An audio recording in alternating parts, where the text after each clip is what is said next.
Siaga. Demi Allah, kalau ada apa-apa sama Ibe, demi Allah, jangan diam, demi Allah. Demi Allah, siapkan semuanya. Serahkan jiwa raga untuk berjuang bersama zuriyah Rasulullah, sama para cucu Rasulullah, para ulama istiqomah. Mohon doanya, kami dikepung. Irdan kontek-kontekan langsung bang sama yang di mobil. Itu di mobil itu nggak ada yang pegang senjata ya kan? Pentungan aja nggak ada, dan mereka dipepet sama 3 mobil. Dibilangnya malah kita yang mepet dan nyerang polisi, nyerang pakai aspa ya kan? Pun tetap harus ada sedikit banyak kesiapan ruhiyah. Nah, baik. Tetapi kita lanjutkan di ayat yang ke-26-nya. Wa anzalal ladzina zaharuhum min ahlil kitabi min sayasihim wa qadhafa fi qulubihimur ru'b fariqan taqtuluna wa ta'siruna fariqa.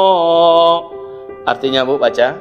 Dan dia menurunkan orang-orang ahli kitab atau Bani Quraiza yang membantu mereka atau golongan yang bersekutu dari benteng-benteng mereka, dan dia memasukkan rasa takut ke dalam hati mereka. Bahagian mereka kamu bunuh dan sebagian yang lain kamu tawan. Pada akhirnya mereka Bu, sesama mereka itu bentrok-bentrokan, sesama mereka itu gontok-gontokan.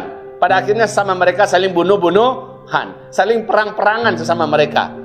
Saling perang sesama mereka. Keren. Skenario Allah itu maha keren. Allah nggak perlu menurunkan orang beriman harus berhadapan dengan mereka. Allah biarkan mereka, sesama mereka saling gontok-gontokan.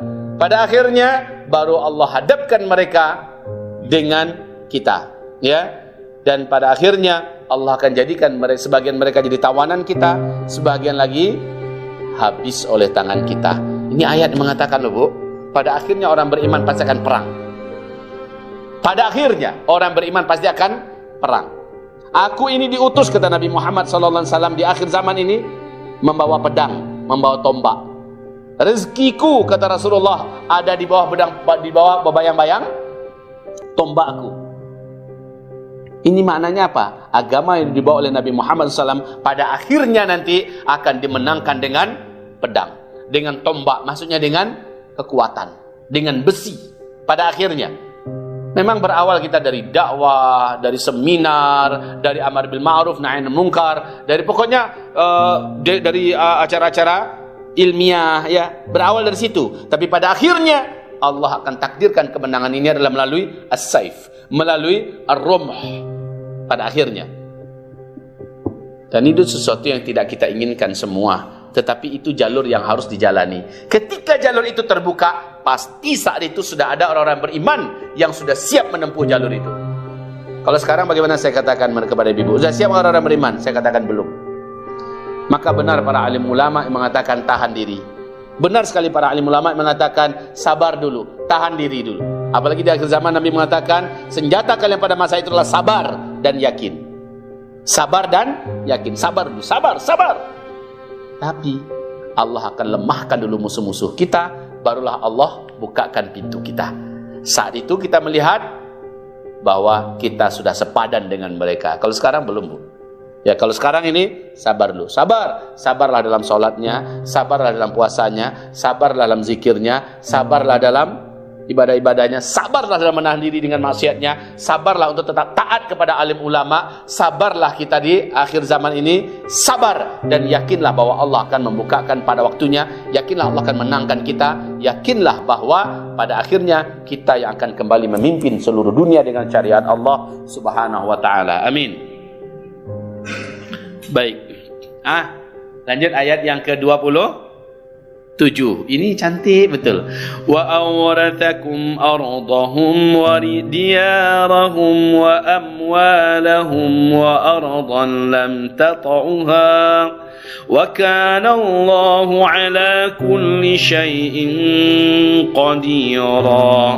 Artinya, dan dia mewariskan kepadamu tanah-tanah, rumah-rumah dan harta benda mereka, dan begitu pula tanah yang belum kamu injak. Masya Allah. pada akhirnya, ini janji Allah lah ya di surah Al-Ahzab ini, pada akhirnya tanah mereka akan jadi milik kita. Harta benda yang mereka punya jadi akan jadi milik kita. Aset-aset mereka akan jadi milik kita. Sebenarnya kita agak malu ya mau membacakan ayat ini, tapi karena ayat, mau malu apa? Kita akan beriman kan dengan ayat ini. Kita mengimani yang kita yakin. Kan kesannya apa? Mimpi di siang bolong tuh orang-orang beriman. Kan begitu kan? Harta benda mereka jadi milik kita, tanah mereka akan menjadi milik kita, teknologi mereka akan jatuh ke tangan kita, apalagi persenjataan mereka akan jadi milik kita, seterusnya. Kalau nggak ada ayatnya, kita nggak berani ngomong kayak gini. Kita punya apa sih sekarang ini untuk bisa itu menjadikan milik kita? Kita punya apa sekarang? Kekuatan nggak ada, jumlah sangat sedikit, ya, dan semua media di tangan mereka, fulus pun kita nggak punya. Kita dalam keadaan lemah, tahu-tahu mimpi kita. Untung ada ayatnya. Jadi cukuplah kita bergembira mendengarkan janji Allah ini. Bergembira mendengarkan janji Allah. Kami siapkan bumi mereka untuk kalian. Tanah mereka maksudnya. Kami jadikan harta mereka milik kalian. Kami jadikan apa yang punya mereka jadi milik kalian. Itu caranya gimana Bu kira-kira?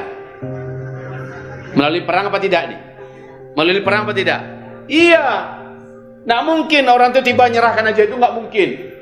Itu baru mimpi siang bolong. Berarti melalui perang. Tetapi Allah Maha Perkasa. Peperangan nanti itu tidak akan banyak menghabiskan nyawa kita. Tidak akan banyak. Allah Maha Perkasa. Ya, alur jalurnya tadi sudah saya sebutkan. Maka Masya Allah, itu yang akan kita nikmati ke depan. Pertolongan Allah di akhir zaman ini sangat kuat, Bu. Pertolongan Allah di akhir zaman ini sangat kuat. Yang penting ibu harus yakin. Kita semua harus yakin. Kaum muslimin, muslimat, kita harus yakin pertolongan Allah di akhir zaman ini sangat kuat. Syaratnya adalah sabarlah. Ya, bersabarlah dalam menjaga sholat yang benar, berjamaah. Bersabarlah dalam menuntut ilmu dan mengamalkannya. Ikhlaslah, sabarlah dalam menjaga ikhlas. Yakinlah kepada Allah dan jangan mengatakan di mana Allah. Kenapa Allah sampai sekarang tidak menolong kita? Jangan keluarkan kalimat-kalimat itu. Jangan keluarkan kata-kata itu. Biarkan mereka meneruskan nakar mereka. Biarkan mereka mengerjakan apa yang biasa mereka kerjakan dalam kejahatan mereka. Biarkan la yaghurrannaka taqallubal ladina kafaru fil bilad. Ya, la yaghurrannaka taqallubal ladina kafaru fil bilad. Jangan sampai kita membuat panik. Jangan sampai kita pusing. Jangan sampai kita meloyo perut kita. Lalu kita hilang semangat dengan gaya orang-orang kafir yang petantang-petenteng di muka bumi di negara-negara. Biarkan saja mereka, karena Allah yang akan mengurus mereka. Yang penting kita sekarang disabar, yakinlah, teruslah bergerak, majulah terus semampu kita, dan ibadah dan pendekatan diri kepada Allah, dan maksiat jangan dibuat. Sabarlah kita, apapun pahitnya keadaan kita, terbuka pintu maksiat jangan dibuat. Sabarlah kita menahan diri untuk jangan sampai terperangkap, tersedot dalam arus pusaran maksiat yang terbuka di akhir zaman ini. Sabarlah kita. Yakinlah Allah Maha Sabirin. Yakinlah innallaha yuhibbus sabirin. Berikut ini hadis yang sangat keras tentang akhir zaman. Dulu agak sulit saya menemukan waktu yang tepat membacakan hadis ini. Sekarang sudah sangat tepat.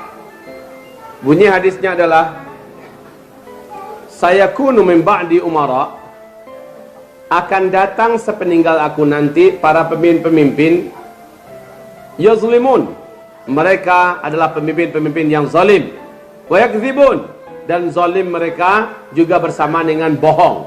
Udahlah zalim bohong lagi.